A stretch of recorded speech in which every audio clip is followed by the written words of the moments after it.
tudo bem? Hoje nós estamos aqui para falar sobre mais um dos tipos de resposta do réu, que é a arguição de impedimento ou de suspeição, que é algo que pode ser alegado tanto em face do juiz quanto em face do Ministério Público, do serventuário de justiça que irá trabalhar com aquele processo, ou seja, de todas as pessoas que tenham que ser imparciais na condução do processo. Para começo, nós precisamos visitar o conceito que a doutrina faz a respeito desse instituto. E nós vamos ver então o conceito trazido pelo professor Fred Didier Júnior. Vem comigo. Ele diz que o incidente de arguição de impedimento ou suspeição é a forma estabelecida em lei para afastar o juiz da causa, por lhe faltar imparcialidade, que é pressuposto processual subjetivo referente ao juiz. Enquanto a alegação de incompetência se refere ao juízo, o impedimento e a suspeição se referem à pessoa do juiz, que neste incidente é parte, ele é réu do incidente. E nós precisamos entender o cabimento. Então, o cabimento da arguição de impedimento ou de suspeição pode se dar em face do juiz da causa, para afastar o juiz da causa na hipótese de ele não ser imparcial, mas também pode se dar em alguns outros casos, que é o que prevê o artigo 148. Vamos conferir? Ele diz assim: aplicam-se os motivos de impedimento ou de suspeição, inciso 1º, ao membro do Ministério Público, inciso 2º, aos auxiliares da Justiça, inciso 3º, aos demais sujeitos imparciais do processo. Então, nós podemos concluir que a arguição de impedimento ou de suspeição é um instituto processual, é um dos tipos de resposta do réu que também pode ser utilizado pelo autor para proporcionar a imparcialidade na condução do processo. Seja a imparcialidade do juiz, seja do Ministério Público, quando ele atuar como custos legis, seja dos serventuários da Justiça, seja do perito, por exemplo. Ok? Então, é um instituto destinado para garantir a imparcialidade dos agentes imparciais do processo. Ok? Agora nós vamos passar a analisar as hipóteses específicas de cabimento do impedimento, que é quando se dá uma ofensa à imparcialidade de modo mais absoluto, que é quando se dá uma forma mais grave de ofensa à necessidade de imparcialidade. Vamos lá, o artigo 144 diz que há impedimento do juiz, sendo-lhe vedado exercer suas funções no processo, e ele discorre em vários incisos sobre essas hipóteses de impedimento do juiz. A primeira hipótese que ele levanta no inciso 1º é em que interveio como mandatário da parte, oficiou como perito, funcionou como membro do Ministério Público ou prestou depoimento como testemunha. Então ele fala daqueles casos em que o juiz, naquele processo em que agora ele figura como juiz, ele já tenha figurado como um outro agente processual. Seja ele perito, seja ele Ministério Público, seja ele testemunha. Vamos imaginar que um determinado promotor de justiça tenha atuado num determinado processo na qualidade de fiscal da lei, como Ministério Público. E num segundo momento, depois de ele ter sido aprovado no concurso público para a magistratura, ele, por azar do destino, tenha figurado como juiz naquele processo. Então, neste processo em que ele já figurou como membro do Ministério Público, ele não vai poder figurar como juiz. Por quê? Porque ele está impedido com base no artigo 144, inciso 1º. E a mesma coisa se dá quando, por exemplo, o advogado atua num determinado processo e depois ele é aprovado num concurso da magistratura, ele não pode atuar como juiz naquela causa, porque é evidente que nesse caso ele não será imparcial como a lei exige que o juiz seja. Ok? Então essas são as primeiras hipóteses de cabimento de impedimento para o juiz. Vamos ver o inciso 2º. Ele diz que é impedido o juiz de atuar no processo em que ele tenha conhecido em outro grau de jurisdição, tendo nele proferido decisão. Ou seja, o juiz está na primeira instância e proferiu alguma decisão em um determinado processo. E é promovido a desembargador do Tribunal de Justiça. Nesse caso, chegando esse processo no segundo grau, este desembargador que atuou naquele processo como juiz na primeira instância, tendo nele proferido uma decisão, não poderá julgar o recurso. Certo?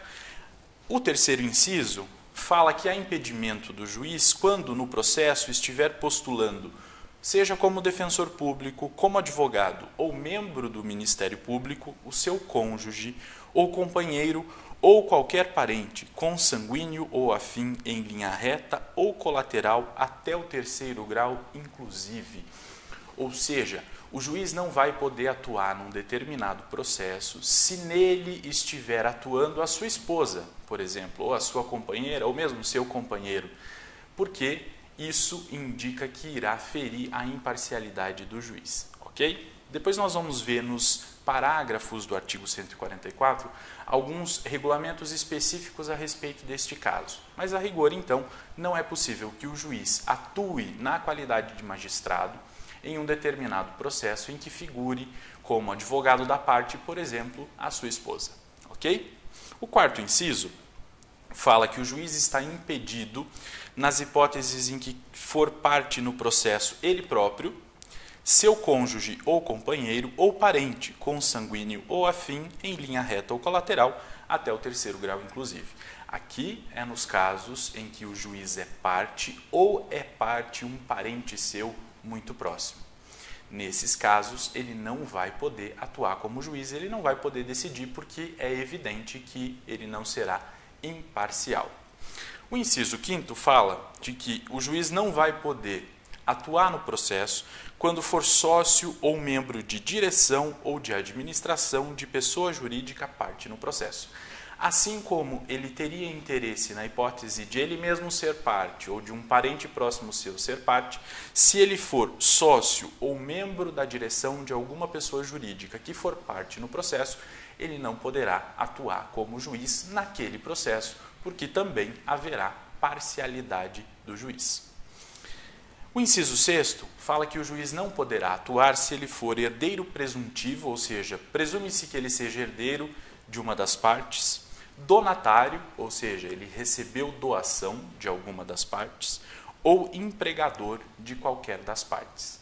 Neste caso, não pode atuar na qualidade de juiz nesse processo.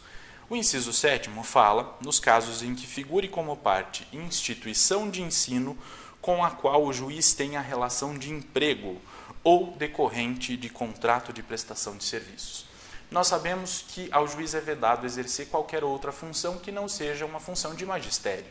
Nesse caso, se ele for empregado de uma pessoa jurídica, se ele for professor em uma instituição de ensino, ele não poderá atuar como juiz. E essa é uma inovação do novo CPC, não há essa disposição, não existe no CPC de 1973, só no CPC de 2015. E visa evitar justamente que o juiz tenha a oportunidade de julgar um determinado processo em que figure como parte o seu empregador, ou seja, a instituição de ensino da qual o juiz faça parte do corpo docente, seja contratado com assinatura em carteira de trabalho ou por concurso público, seja naqueles em que ele presta serviços por meio de um contrato de prestação de serviços. Ok?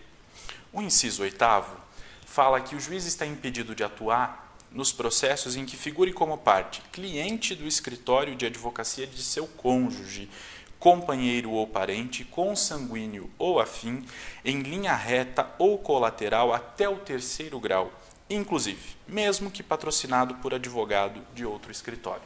Então, se algum parente do juiz, um parente próximo ou cônjuge do juiz, fizer parte de um determinado escritório que tem uma determinada clientela, o juiz não poderá julgar processos daquela clientela, daquele escritório em que um parente próximo seu, ou que um cônjuge seu ou seu companheiro faça parte, mesmo que naquele processo aquele cliente esteja sendo representado por outro escritório de advocacia que não o escritório do seu parente próximo, do seu cônjuge ou do seu companheiro. O inciso 9º fala do impedimento do juiz quando promover ação contra a parte ou seu advogado. Ou seja, se o juiz promover ação contra a parte naquele processo em que ele deve ou deveria julgar, ou contra o advogado daquela parte, ele não poderá atuar na qualidade de magistrado. certo? Essas são as hipóteses de impedimento do juiz. Como vocês podem perceber, são hipóteses que a lei prevê e que há uma ofensa muito mais direta à regra da imparcialidade do magistrado. Os parágrafos do artigo 144 trazem alguns detalhes a respeito dos seus incisos. Vamos lá ver o parágrafo 1º. Vamos ler comigo.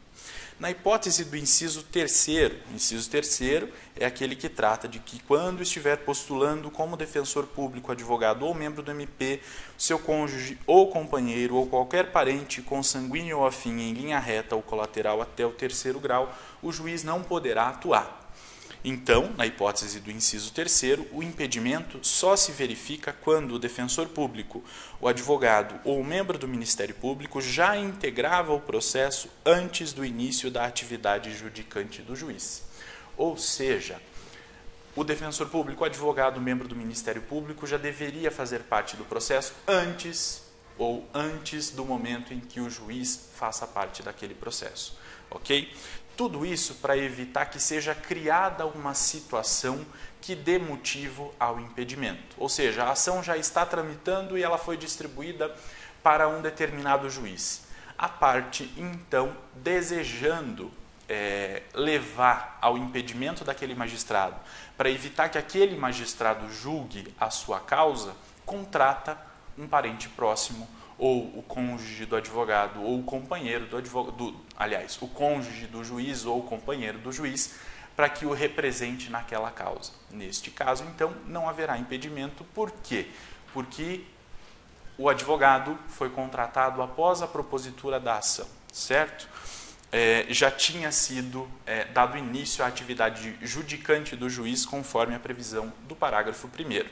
O parágrafo 2º diz assim: é vedada a criação de fato superveniente a fim de caracterizar impedimento do juiz. E ele complementa a regra do parágrafo 1º.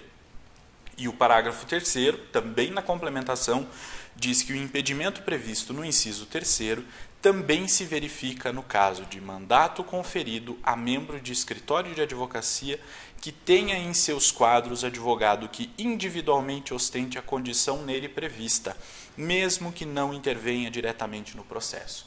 Ou seja, o parágrafo 3º estende os efeitos do inciso 3º para os escritórios de advocacia. Não só faz referência aos advogados considerados especificamente, mas também aqueles casos em que se outorga procuração a um determinado escritório de advocacia e nesse escritório atue o filho ou um parente próximo, o cônjuge ou companheiro do juiz da causa, certo? O artigo 147 traz mais uma hipótese de impedimento e ele diz o seguinte, vamos lá. Quando 2 ou mais juízes forem parentes, consanguíneos ou afins, em linha reta ou colateral até o 3º grau, inclusive, o primeiro que conhecer do processo impede que o outro nele atue, caso em que o segundo se escusará, remetendo os autos ao seu substituto legal. Aqui está falando de uma relação entre 2 juízes. Há uma relação próxima de parentesco ou há uma relação de companheirismo, de união estável ou de casamento entre 2 juízes. Nesse caso, o que vai acontecer? O primeiro irá analisar e o segundo não poderá julgar aquilo em outra instância, porque houve a participação de um juiz muito próximo de si na primeira instância.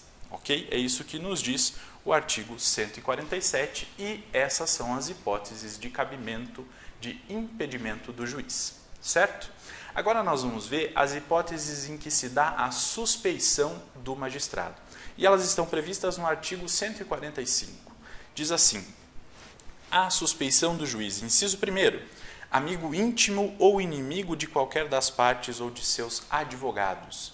Nesse caso, se estabelece uma regra mais genérica, ela não é tão objetiva quanto as regras que prevêem o impedimento, para dizer que se o juiz for amigo íntimo ou inimigo de qualquer das partes ou dos advogados das partes, ele é suspeito para atuar naquele processo, então é conveniente que ele não julgue aquela demanda. O inciso 2º fala que há suspeição do juiz que receber presentes de pessoas que tiverem interesse na causa ou depois de iniciado o processo. que aconselhar alguma das partes acerca do objeto da causa ou que subministrar meios para atender às despesas do litígio. Nesse caso, é evidente que fica registrado o interesse do juiz, se ele recebeu algum presente de alguém que tem interesse naquela causa, ou se ele orientou alguma das partes a como proceder a respeito daquilo que se está discutindo. É evidente que ele não tem a imparcialidade necessária para a análise daquele caso, então ele é suspeito. O inciso 3º fala que há suspeição do juiz quando qualquer das partes for sua credora ou devedora, de seu cônjuge ou seu companheiro, ou de parentes destes, em linha reta até o 3º grau, inclusive. Aqui é para o caso de o juiz ter alguma outra relação com a parte. Então, se a parte for credora ou devedora do juiz, do seu cônjuge, do seu companheiro ou de algum parente seu, muito próximo, não poderá o juiz atuar naquele processo, porque ele será suspeito. O inciso 4º fala que o juiz será suspeito quando ele for interessado no julgamento do processo em favor de qualquer das partes. E aqui também é uma regra bastante aberta, né? Muita coisa pode se encaixar nessa regra, porque qualquer interesse que o juiz tenha no julgamento do processo em favor de alguma das partes levará à sua suspeição. Os parágrafos do artigo 145 dizem o seguinte: parágrafo 1º. Poderá o juiz declarar-se suspeito por motivo de foro íntimo, sem necessidade de declarar suas razões. Aqui não exige o novo CPC que o juiz apresente a motivação da sua suspeição. Então, mesmo que a parte não alegue a suspeição, ao receber um determinado processo para análise, os autos do processo para sua análise, e o juiz verificar que ele não tem a imparcialidade exigida pela lei, ele poderá, então, declarar-se suspeito. E caso ele não queira dizer os motivos, ele pode declarar-se, então, suspeito por motivo íntimo, que é o que diz o parágrafo 1º. O 2º diz assim: será ilegítima a alegação de suspeição quando, inciso 1º, houver sido provocada por quem a alega. Nesse caso, o que se quer é evitar que a parte crie um determinado fato para retirar um determinado juiz da análise do seu caso. Okay? O que poderia ferir, evidentemente, o princípio do juiz natural. Então, a parte que provocar ou praticar um determinado fato que leve à criação de uma das hipóteses de suspeição não poderá alegar essa suspeição em seu favor. O inciso 2º. A parte que alega houver praticado o ato que signifique e manifesta aceitação do arguido. Ou seja, se a parte teve oportunidade de se manifestar nos autos e se manifestou, e a partir dessa manifestação se possa denotar que a parte concordou com a presença daquele magistrado naquele processo, sem ter levantado qualquer suspeição a respeito dele, admite-se então que ela concordou com a presença daquele juiz. Nesse caso, ela não poderá posteriormente alegar a suspeição daquele magistrado. Essas são as hipóteses em que é cabível o pedido, então, de suspeição do juiz. Há um procedimento específico previsto na legislação, no novo Código de Processo Civil, para suspeição ou para arguição de suspeição ou de impedimento. E o procedimento é o seguinte: o réu ou o autor que desejarem arguir impedimento ou suspeição deverão fazê-lo por meio de petição fundamentada, então numa petição separada, de forma fundamentada. Se houver documentos, esses documentos deverão instruir essa petição no prazo de 15 dias a contar da data em que o autor ou o réu tomaram conhecimento do impedimento ou da suspeição. Então, prazo de 15 dias a contar da data em que se tomou conhecimento do impedimento ou da suspeição por meio de petição fundamentada. Faz-se a conclusão ao juiz dessa petição para que o juiz analise. E esse é o procedimento para arguição de impedimento ou de suspeição do próprio juiz. O juiz irá receber essa arguição de impedimento ou de suspeição e poderá reconhecer que de fato há impedimento ou que de fato há suspeição. Se ele fizer isso, ao reconhecer o impedimento ou a suspeição, ele deve remeter imediatamente os autos daquele processo para o seu substituto, para o juiz substituto daquela vara, a fim de que ele passe a tocar aquele processo dali para frente. Caso o juiz não concorde com as alegações de impedimento ou de suspeição, ele poderá então discordar da posição da parte e vai determinar a autuação da arguição de impedimento ou de suspeição, apresentar as suas razões em 15 dias para demonstrar por que ele não seria impedido ou por que ele não seria suspeito e remeter este incidente para análise pelo tribunal. Se for um juiz de direito, vai mandar para o Tribunal de Justiça. Se for um juiz federal, vai mandar para o Tribunal Regional Federal, a fim de que o tribunal verifique se há impedimento ou suspeição do juiz. Ao chegar no tribunal, esse impedimento, essa arguição de impedimento ou de suspeição será distribuída a um relator e o relator, então, poderá atribuir ou não efeito suspensivo à arguição. Se ele atribuir efeito suspensivo à arguição de impedimento ou de suspeição, ele vai determinar a paralisação do andamento do processo em primeira instância. Se ele não acatar o pedido de suspensão da arguição de impedimento ou de suspeição, ele então deixará que o processo em primeira instância corra, enquanto o tribunal não analisa a arguição de impedimento ou de suspeição.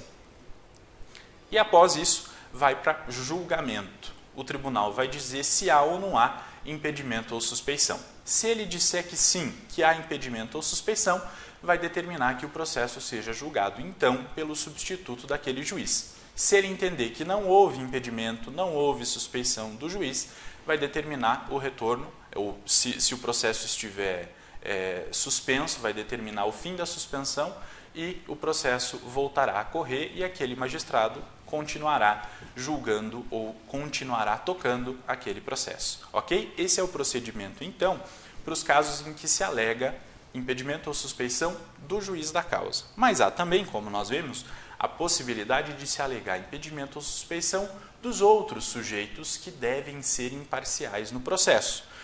Nesse caso, a parte deverá apresentar uma petição fundamentada e devidamente instruída na primeira oportunidade que tiver para falar nos autos. Então, assim que ela tomou conhecimento do impedimento ou da suspeição daquele outro sujeito imparcial ou que deveria ser imparcial no processo, na primeira oportunidade que ele tiver para falar nos autos, ele deve também apresentar uma petição fundamentada e instruída alegando o impedimento e a suspeição e comprovando o impedimento ou a suspeição daquele sujeito que deveria ser imparcial.